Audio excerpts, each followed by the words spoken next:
Assalamualaikum warahmatullahi wabarakatuh. Perkenalkan, nama saya Farmara Tasifa dengan NPM B1A023211 dari Fakultas Hukum Universitas Bengkulu. Di sini saya akan menjelaskan tentang teori perjanjian masyarakat dan teori kekuatan. Baiklah, selanjutnya saya akan membahas tentang awal mula teori perjanjian masyarakat. Teori perjanjian masyarakat muncul pada abad ke-16 sampai 18 sebagai respon terhadap pertanyaan fundamental tentang legitimasi kekuasaan politik dan asal-usul negara. Teori ini berkembang dalam konteks pencarian dasar filosofis untuk otoritas pemerintah yang sah, menggantikan konsep-konsep tradisional seperti hak ilahi raja atau divine rights of king. Para filsuf politik ini mulai mempertanyakan mengapa manusia harus tunduk pada pemerintah, bagaimana kekuasaan politik dapat dibenarkan. Teori kontrak sosial memberikan jawabannya bahwa legitimasi politik berasal dari persetujuan yang diberikan oleh rakyat melalui suatu perjanjian untuk membentuk masyarakat dan pemerintah. Selanjutnya di sini adalah gambar para pemikir tokoh atau teori perjanjian masyarakat. Yang pertama yaitu Thomas Hobbes, yang kedua ada John Locke, yang ketiga terakhir yaitu George Rousseau. Setelah kita lanjut pada tokoh yang pertama yaitu Thomas Hobbes pada tahun 1588 sampai 1679. Hobbes dalam karyanya Leviathan tahun 1651 menggambarkan kondisi alamiah manusia atau state of nature sebagai perang semua melawan semua atau bellum omnium contra omnes. Dalam kondisi ini, hidup manusia adalah solitary, poor, nasty, brutish, dan short, atau terisolasi, miskin, kejam, kasar, dan pendek. Selanjutnya konsep-konsep kunci Hobbes. Yang pertama yaitu homo homini lupus, atau manusia adalah serigala bagi manusia lainnya, menggambarkan sifat alamiah manusia yang pada dasarnya egois dan agresif. Selanjutnya competition atau kompetisi atau persaingan untuk memperoleh keuntungan dan sumber daya. Selanjutnya yaitu defensio atau pertahanan untuk melindungi diri dari ancaman orang lain. Selanjutnya gloria atau kemuliaan atau kehormatan untuk mendapatkan kehormatan dan rasa hormat. Selanjutnya menurut Hobbes, untuk keluar dari kondisi kacau ini, manusia membuat perjanjian untuk menyerahkan semua hak alamiah mereka kepada penguasa absolut atau Leviathan. Perjanjian ini bersifat mutlak dan tidak dapat dicabut. Penguasa memiliki kekuasaan penuh untuk menjaga ketertiban dan keamanan, bahkan dengan cara yang otoriter. Selanjutnya adalah tokoh John Locke pada tahun 1632 sampai 1704. Locke dalam Two Types of Governments pada tahun 1690 memiliki pandangan yang lebih optimis tentang kondisi alamiah manusia.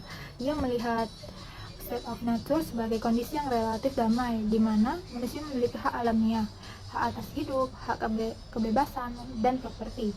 Pandangan John Locke tentang perjanjian yang pertama yaitu Pactum Uniam atau perjanjian persatuan. Perjanjian ini dibuat oleh masyarakat demi kepentingan masyarakat itu sendiri. Yang selanjutnya yaitu Pactum Subjection atau perjanjian penundukan. Perjanjian ini yang dibuat oleh masyarakat yang sudah terbentuk melalui Pactum Unions dengan pemerintah. Dalam Pactum Subjection, masyarakat memberikan kepercayaan atau trust kepada pemerintah untuk melaksanakan fungsi-fungsi tertentu. Yang ketiga, trias politika, yaitu eksekutif, legislatif, dan federatif. Perjanjian sosial menurut Locke ini dibuat untuk melindungi hak-hak alamiah ini dengan lebih baik. Pemerintah dibentuk melalui persetujuan masyarakat dan memiliki kekuasaan terbatas. Jika pemerintah gagal melindungi hak-hak rakyat dan melanggar kepercayaan yang diberikan rakyat, maka rakyat memiliki hak untuk memberontak atau mengubah pemerintahan. Selanjutnya, tokoh terakhir Jean-Jacques Rousseau atau J.J. Rousseau pada tahun 1712 sampai 1778. Rousseau dalam The Social Contracts pada tahun 1762 memulai dengan pesimis terkenal, yaitu man is born free and everywhere he is in chains. Ia berpendapat bahwa manusia pada dasarnya baik, tetapi masyarakat dan intuisi yang korup membuat mereka menjadi jahat. Selanjutnya, perjanjian sosial Rousseau bertujuan untuk menciptakan masyarakat di mana manusia dapat tetap bebas sambil hidup bersama. Konsep kunci dari J.J. Rousseau adalah kehendak umum atau general will yang berbeda dari kehendak semua orang. Pemerintah harus mencerminkan kehendak umum ini dan kedaulatan tetap berada di tangan rakyat. Selanjutnya, perbedaan kontrak sosial dari ketiga tokoh. Yang pertama yaitu Thomas Hobbes melihat bahwa dalam keadaan alamiah, manusia hidup dalam konflik terus-menerus dan saling mencurigai satu sama lain. Sehingga untuk menciptakan ketertiban, mereka membuat perjanjian menyerahkan seluruh hak kepada penguasa absolut atau Leviathan yang kekuasaannya tidak dapat diganggu-gugat. Selanjutnya, tokoh kedua, John Locke, memandang kondisi alamiah manusia lebih damai dan rasional, di mana mereka tetap memiliki hak alamiah seperti hidup, kebebasan, dan milik. Perjanjian sosial dilakukan dalam 2 tahap, dan kedaulatan tetap berada di tangan rakyat yang berhak mengganti pemerintah jika melanggar kepercayaan. Sementara itu, Rousseau meyakini bahwa manusia pada dasarnya baik tetapi dirusak oleh masyarakat. Kontrak sosial baginya adalah kesepakatan membentuk kehendak umum atau general will, di mana masyarakat secara kolektif memegang kedaulatan penuh dan pemerintah hanya bertindak sebagai pelaksana kehendak tersebut. Baiklah, selanjutnya kita akan masuk pada teori kekuatan. Nah, di sini adalah gambar para tokoh pemikir teori kekuatan. Yang pertama, Oppenheimer, yang kedua Karl Marx, yang ketiga Harold Zalesky, yang keempat Leon Degroote. Selanjutnya kita masuk pada tokoh yang pertama, yaitu Franz Leopold Oppenheim pada tahun 1905 sampai 1992. Oppenheim seorang ahli teori politik dan hukum internasional, mengembangkan konsep kekuatan dalam konteks hubungan internasional. Ia menekankan bahwa kekuatan adalah kemampuan untuk mempengaruhi perilaku orang lain sesuai dengan kehendak sendiri. Oppenheim melihat kekuatan sebagai elemen fundamental dalam politik internasional, di mana negara-negara itu berinteraksi dalam sistem anarki tanpa otoritas supranasional. Selanjutnya kita masuk pada tokoh kedua, yaitu Karl Marx pada tahun 1818 sampai 1883. Marx mengembangkan teori kekuatan dalam konteks perjuangan kelas. Menurutnya, kekuatan dalam masyarakat kapitalis terkonsentrasi di tangan kelas borjuis atau pemilik modal yang mengeksploitasi kelas proletar atau pekerja. Kekuatan ekonomi menentukan struktur sosial dan politik. Marx meramalkan bahwa perjuangan kelas akan berakhir dengan revolusi proletar yang akan menciptakan masyarakat tanpa kelas. Kita masuk pada tokoh ketiga, yaitu Harold Zalesky pada tahun 1893 sampai 1950. Zalesky adalah seorang ahli teori politik Inggris dan anggota dari Fabian Society yang mengembangkan teori kekuatan dalam konteks pluralisme politik. Zalesky menekankan bahwa kekuatan tidak hanya terkonsentrasi di tangan negara, tetapi tersebar di berbagai asosiasi dan kelompok dalam masyarakat tersebut.